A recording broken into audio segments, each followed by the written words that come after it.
तो हम लोग treatment of burn wound start करने लगे हैं इंशाल्लाह ताला। यहाँ से लेके इस चैप्टर को तकरीबन हम एंड कर देंगे। कर्निक अल्सर और गैस्ट्रिक इरोजन तक मैं आपको बहुत ही आसान वर्डिंग के अंदर और बहुत ही ईजिली जल्दी से आपको बता देती हूँ कि ये वाला जो पैराग्राफ लिखा है इसको मैंने यहाँ से स्टार्ट इस तरह किया है कि मैंने अपने नोट्स के अंदर यहाँ से स्टार्ट किया है ट्रीटमेंट ऑफ बर्न वुंड। दो तरह के हमारे पास बर्न हो सकते हैं, मैंने आपको शुरू में ही बता दिया था। या तो हमारे पास पार्शियल थिकनेस होता है या तो हमारे पास फुल थिकनेस होता है। फुल थिकनेस के अंदर क्या होता है कि आपके पास पूरी की पूरी एपिडर्मिस तक जो लेयर होती है स्किन की वो डिस्ट्रॉय हो जाती है। तो सबसे पहले तो हम लोग बात कर देते हैं बहुत ही इंपॉर्टेंट बर्न की टर्मिनोलॉजी। जब भी आप बर्न चैप्टर पढ़ेंगे तो ये वाला वर्ड देखेंगे, इशारेक्टमी जिसको हम कहते हैं। पहले देख लेते हैं। आपको पता ही है कि सर्जरी के अंदर जब ये वर्ड आ जाए टोमी तो उसका मतलब होता है, एक्टमी आ जाए तो उसका मतलब होता है कि आपने कट करके जो चीज़ है उसको फ्री ऑफ इंजरी करना है, सॉरी फ्री ऑफ जो भी उसकी प्रॉब्लम है उससे फ्री ऑफ प्रॉब्लम करना है। तो पहले देख लेते हैं कि इशार हमारे पास होता क्या है कि ये हमारे पास कोगुलेटिव नेक्रोटिक स्किन होती है। इशार क्या होता है कि हमारे पास कोगुलेटिव नेक्रोटिक स्किन होती है। जब भी कोई जगह आपकी जल जाती है अगर तो वो हमारे पास कोगुलेट कर जाए और वो नेक्रोटिक हो जाए यानी वो डेड हो जाए स्किन, तो उसको हम कहते हैं कि ये क्या बन गया, यहाँ पर इशार बन गया है। Formed as a result of deep burn, जब बहुत ज़्यादा डीप गहरा जल जाए तब ये इशार बनता है। Eschar is a rigid and can not expand. अब इशार की एक ये करेक्टरिस्टिक बता रहे हैं कि इशार की कैसी खसूसियत होती है कि एक तो ये सख्त होता है, दूसरा ये रिजिड नहीं होता, सॉरी दूसरा ये एक्सपेंड नहीं करता, यानी ये मतलब कि इसके अंदर इलास्टिसिटी बिल्कुल भी नहीं होती। तो अगर हमारे पास if there is a circumferential burn, अगर पूरी जगह यानी गोल दायरे के अंदर ऊपर नीचे दाएं बाएं आपके पास इशार बना हुआ है, द इशार ओवर इट, जो इशार उसके ऊपर बनता है स्किन के ऊपर में, एक्ट लाइक अ टॉर्निक्विट। आपने टॉर्निक्विट देखा है क्या होता है? जब आपने कभी ब्लड निकलवाया हो, कभी आपको एक्सपीरियंस हुआ हो, तो ब्लड को निकालने से पहले आपको जहाँ से ब्लड निकाल रहे होते हैं उसके ऊपर एक बैंड लगा देते हैं टाइट सा आपके बाजू के ऊपर, तो उसके बाद वो ब्लड निकालते हैं, ठीक है। तो टॉर्निक्विट क्या होता है कि हमारे पास एक बैंड होता है, तो जो ये इशार होता है ना ये इसी बैंड की तरह एक्ट करता है और क्या करता है, हैम्पर द वेस्कुलर सप्लाई, जो उधर उससे डिस्टल एरिया की वेस्कुलर सप्लाई होती है और जो खास तौर पे उसी एरिया की वेस्कुलर सप्लाई होती है उसको क्या करता है, रोक देता है, leading to ischaemia and muscle necrosis. और जाहिर है जहाँ पे ब्लड सप्लाई नहीं जाएगी वहाँ पर इस्कीमिक कंडीशन हो जाएगी, जहाँ पे इस्कीमिक कंडीशन होगी वहाँ पर नेक्रोसिस वाला सिस्टम आ जाएगा। To avoid this escharotomy is perform. तो इन सब चीज़ों से बचने के लिए क्या करना चाहिए, इशारेक्टमी परफॉर्म करानी चाहिए। अगर हमारे पास फुल थिकनेस बर्न हो या डीप थिकनेस बर्न हो जिसको ऑपरेशन की ज़रूरत नहीं है, ज़ाहिर है इशारेक्टमी इज़ अ ऑपरेशनल प्रोसीजर। तो हमारे पास अगर डीप थिकनेस और फुल थिकनेस बर्न है लेकिन उसको आपको पता है कि ऑपरेट की ज़रूरत नहीं है, तो आप क्या करेंगे, इसके ऊपर उसको क्लीन करके उसको सारा ऊपर से उसकी स्किन साफ करके एंटी बैक्टीरियल ड्रेसिंग कर देंगे उसके ऊपर, ताकि जो उसके ऊपर बैक्टीरिया की कोलोनाइजेशन होने वाली है, ठीक है, बैक्टीरिया उसके ऊपर ग्रो करने वाले हैं, उसको आप डिले करते हैं। जब भी हमारे पास नॉन ऑपरेशनल प्रोसीजर होगा तो जाहिर है उसके लिए आपको याद रखना पड़ेगा कि उसके बाद जो मेडिसिन लगेंगी उसके क्या नेम होते हैं। तो मेडिसिन के नेम आपने ये 4 आपको नज़र आ रहे होंगे, सिल्वर सल्फाडायाजीन, सिल्वर नाइट्रेट सोल्यूशन 0.5%, फिर है मेफिनाइड एसीटेट क्रीम, फिर हमारे पास है सिल्वर सल्फाडायाजीन सिरेनियम नाइट्रेट। अब स्टूडेंट इस देख के इसको बड़े बोर हो रहे होंगे और हैरान हो रहे होंगे, लेकिन मैं आपको इसको याद करने का तरीका बताती हूँ। सिर्फ आपने क्या याद करना है, सिल्वर सल्फाडायाजीन। सिल्वर सल्फाडायाजीन के बाद जो नेक्स्ट पॉइंट होगा, सिल्वर पहले पढ़ लिया, फिर दोबारा आपने याद रखना है सिल्वर नाइट्रेट। अब ये 2 चीज़ें आपने याद कर ली, फिर तीसरी आपने बात याद रखनी है सिल्वर सल्फाडायाजीन, वही पहले वाली बात, फिर है सिरेनियम नाइट्रेट, फिर ये दूसरी वाली बात। यहाँ पर नाइट्रेट पढ़ा था ना, तो इन दोनों को कंबाइन करके तीसरी बात याद कर देनी है। और आखिर में हम लोगों ने क्या कर देना है कि मेफिनाइड एसीटेट क्रीम, ये याद कर लेना है। तो 3 जो चीज़ें हैं वो तो बिल्कुल एक जैसी हैं और एक बिल्कुल डिफरेंट है इससे। तो जो सिल्वर सल्फाडायाजीन है हमारे पास ब्रॉड स्पेक्ट्रम प्रोफाइलेक्सिस क्रिएट कर देती है बैक्टीरिया के अगेंस्ट, यानी जब आप इस क्रीम को लगा देते हो तो ब्रॉड स्पेक्ट्रम जो बैक्टीरिया है उससे आपको प्रोटेक्शन मिल जाती है, जिसके अगेंस्ट जिस खास तौर पे किसके से एक बहुत ही आपको पता है खुरनास किस्म का बैक्टीरिया होता है Pseudomonas methicillin resistant staphylococcus aureus, इसके अगेंस्ट भी ये हमारे पास क्या देती है, प्रोफाइलैक्सिस देती है। प्रोफाइलैक्सिस का मतलब होता है प्रोटेक्शन देती है। फिर हमारे पास है silver nitrate solution 0.5%। This also highly effective prophylaxis, ये भी बहुत ज़्यादा इफेक्टिव है अगेंस्ट सूडोमोनास। सूडोमोनास के अगेंस्ट है, लेकिन क्या है, इतनी ज़्यादा इफेक्टिव नहीं है जितनी सिल्वर सल्फर डायाजीन थी। तो जब आपके पास सिल्वर सल्फर डायाजीन सबसे फर्स्ट चॉइस होती है, अगर आपके पास वो नहीं है तो सिल्वर नाइट्रेट यूज़ कर सकते हैं। फिर तीसरी बात है silver sulphur diazine plus cerium nitrate, useful dressing use in the older person. Cerium falls sterile eschar and it also boost cell mediated immunity. इसके अंदर एक चीज़ एक हम लोगों ने अलहदा से लिखी थी जिसका ना सीरीनियम नाइट्रेट आ रहा है, तो वो ये कह रहे हैं ये भी बहुत यूजफुल ड्रेसिंग है। ओल्डर पर्सन के अंदर हम इसको यूज़ करते हैं। जो सीरीनियम होता है वो क्या करता है, फॉर्म करता है स्टीराइल इशार। स्टीराइल इशार जो एक ऐसा इशार, एक ऐसा जख्म बना देता है जो कि जरासीम से पाक होता है। और सीरीनियम और क्या करता है, हमारे पास जो अपनी सेल की मीडिएटेड इम्यूनिटी होती है उसको बूस्ट करता है। तो ये तीन सिल्वर सिल्वर सिल्वर से आपने याद रखना है। फिर हमारे पास आता है मेफिनाइड acetate.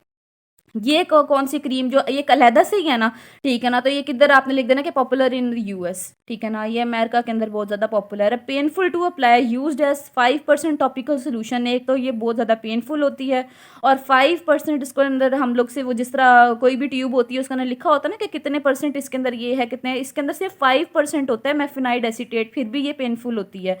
Can cause metabolic acidosis, और ये मेटाबॉलिक एसिडोसिस जो है वो क्रिएट कर सकती है, ठीक है। तो जो हमारे पास पाकिस्तान में यूज़ होने वाली क्रीम्स हैं वो ये तीन है, जिसमें सिल्वर सिल्वर सिल्वर आ रहा है। ये यूएस के अंदर यूज़ होती है और इतनी खास मतलब कि इसके अंदर आपको बात याद करने की जरूरत है, नेम ही याद कर लें तो ये बहुत होता है। तो ये मैंने आपको ये वाले जो नेम्स हैं ये करा दिए हैं, इन्होंने बुक में भी यही बात लिखी हुई है, ठीक है। नेक्स्ट हमारे पास आ जाता है रिलीज ऑफ कॉन्ट्रेक्चर था। अब 5th पॉइंट हमारे पास आता है रिलीज ऑफ कॉन्ट्रेक्चर। तो ये मेरे पास मेरे नोट्स हैं और यहाँ से मैंने अब आपको पढ़ाना शुरू करना है पेज नंबर 89 से। रिलीज ऑफ कॉन्ट्रेक्चर, आपको पता है जब भी कोई चीज़ हमारे पास जल जाती है वो सुकड़ जाते हैं, इसी तरह ही हमारे पास स्किन के साथ भी यही होता है। जब स्किन जल जाती है तो वो क्या करती है, कॉन्ट्रेक्चर्स बना देती है। हमारे मसल्स के अंदर कॉन्ट्रेक्चर्स वगैरह बन जाते हैं, तो इसको किस तरह मैनेज करेंगे, manage by physiotherapy. Surgical release of the contracture and skin grafting, physiotherapy भी करा सकते हैं। अगर फिजियोथेरेपी अभी मतलब कि बहुत ज़्यादा कॉन्ट्रेक्चर्स बने हुए हैं तो आप सर्जिकल रिलीज भी करा सकते हैं और स्किन ग्राफ्टिंग भी कर सकते हैं।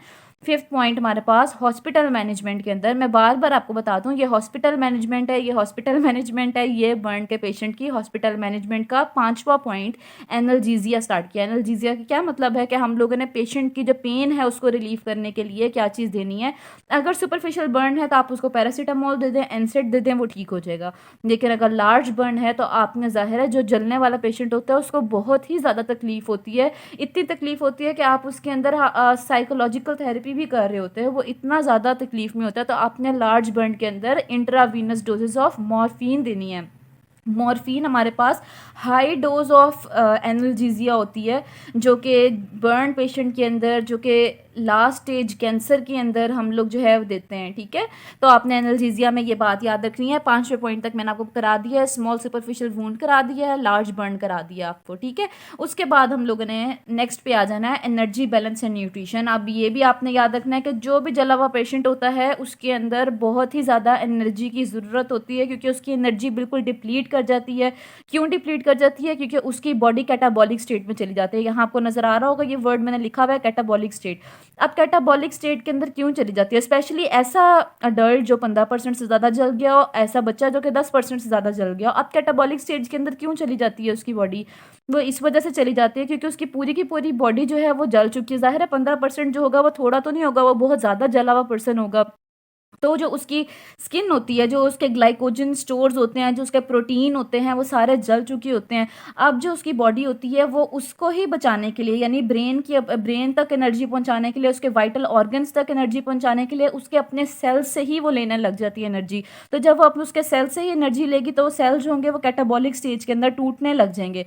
तो जो उसकी बची कुछ एनर्जी होगी, बॉडी उसको बचाना चाहेगी, लेकिन वो एक विशियस साइकिल क्रिएट कर देगी जिसकी वजह से उसको खुद को ही नुकसान होने लग जाएगा। तो इन शॉर्ट एनर्जी बैलेंस को मेंटेन करना होता है, न्यूट्रिशन को मेंटेन करना होता है ऐसे पेशेंट में जो कि हमारे पास जल चुका हो। अगर 20% से ज़्यादा जल गया है तो आपने एनजी ट्यूब, नेजो गैस्ट्रिक ट्यूब के ज़रिए उसको फीडिंग ट्यूब लगा के उसको 6 घंटे तक आपने फीड करते रहना है। तो होप आपको पता चल गया होगा कि एनर्जी बैलेंस जो है वो हम लोग किस तरह पेशेंट को देते हैं। इसके अलावा हमारे पास जो 7वां पॉइंट है वो है इन्फेक्शन प्रोफाइलैक्सिस। इन्फेक्शन प्रोफाइलैक्सिस सिर्फ उसको जो स्किन होती है सिर्फ वो ही इन्फेक्टेड नहीं हो सकती। ज़ाहिर है एक जो ज़्यादा जला हुआ पेशेंट होता है वो हाई रिस्क ऑफ इन्फेक्शन पे होता है। क्यों होता है? क्योंकि उसका इतना सारा जो जो मेन बैरियर होता है, जो स्किन होती है, स्किन सबसे पहले बैरियर आती है, फर्स्ट लाइन ऑफ डिफेंस के अंदर आती है हमें डिफेंड करने के लिए। जब वही चीज़ एक्सपोज हो चुकी है, वो ख़त्म हो चुकी है और आपका एरिया एक्सपोज हो गया तो ज़्यादा अटैक होगा बैक्टीरिया का। उसको एनजी ट्यूब लगी हुई है खाने के लिए, वो भी उसके लिए ज़रूरी है, लेकिन ये एक बहुत अच्छा फेवरेबल मीडियम सोर्स जो होता है वो बन जाता है बैक्टीरियल ग्रोथ के लिए। कैथीटर्स लगे हुए हैं, उसके यूरिन की जगह पे मॉनिटरिंग लाइंस उसको लगी हुई है। ज़ाहिर है उसका इंट्रावीनस प्रेशर के ज़रिए उसके ब्लड वॉल्यूम को देख रहे हैं तो वहाँ पे उसको लाइन लगी हुई है। ठीक है, तो ये सारी चीज़ें क्या बन जाती हैं, उसकी इन्फेक्शन का सोर्स बन जाती है। तो इन इन्फेक्शन से बचाने के लिए प्रोफाइलैक्सिस के लिए हमने क्या चाहिए, हमने ध्यान में रखना है अगर तो पेशेंट का टेम्परेचर 101 फ़ारेनहाइट यानी 101 से ज़्यादा हो तो फ़ौरन आपने कमेंसमेंट कर देनी है, उसके ऊपर एंटीबायोटिक स्टार्ट करा देनी है। ठीक है, उसको आपने ड्रिप के ज़रिए एंटीबायोटिक भी लगाने लग जाना है। एडिशनल मैयर में उसकी नर्सिंग केयर बहुत ज़रूरी होती है, उसकी फिजियोथेरेपी मैनेजमेंट बहुत ज़रूरी होती है, उसकी साइकोलॉजिकल मैनेजमेंट बहुत ज़्यादा ज़रूरी होती है।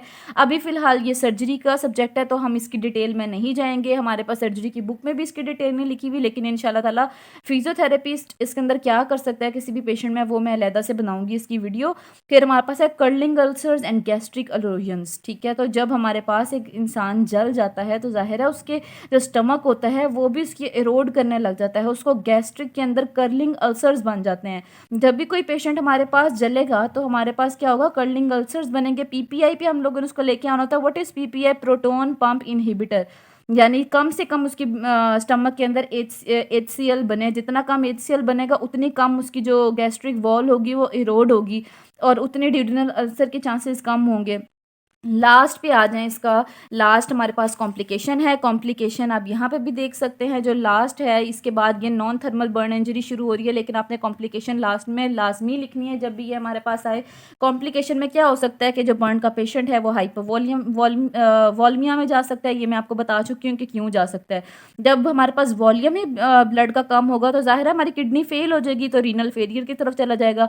अगर गलत फ्लूइड लगा दी है उसको, बजाय क्रिस्टलॉइड के आपने कोलॉइड्स लगा दिए हैं तो क्या होगा, पल्मोनरी एडीमा हो जाएगा। इस पल्मोनरी एडीमा के साथ हम लोगों ने क्या बात पढ़ी थी पीछे, ऑब्वियसली कंजेस्टिव हार्ट फेलियर की तरफ चला जाएगा। पेशेंट बहुत ज़्यादा इन्फेक्शन के लिए प्रोन होता है। कंपार्टमेंट सिंड्रोम उसको क्यों बनता है, कंपार्टमेंट सिंड्रोम उसको इशार की वजह से बनता है।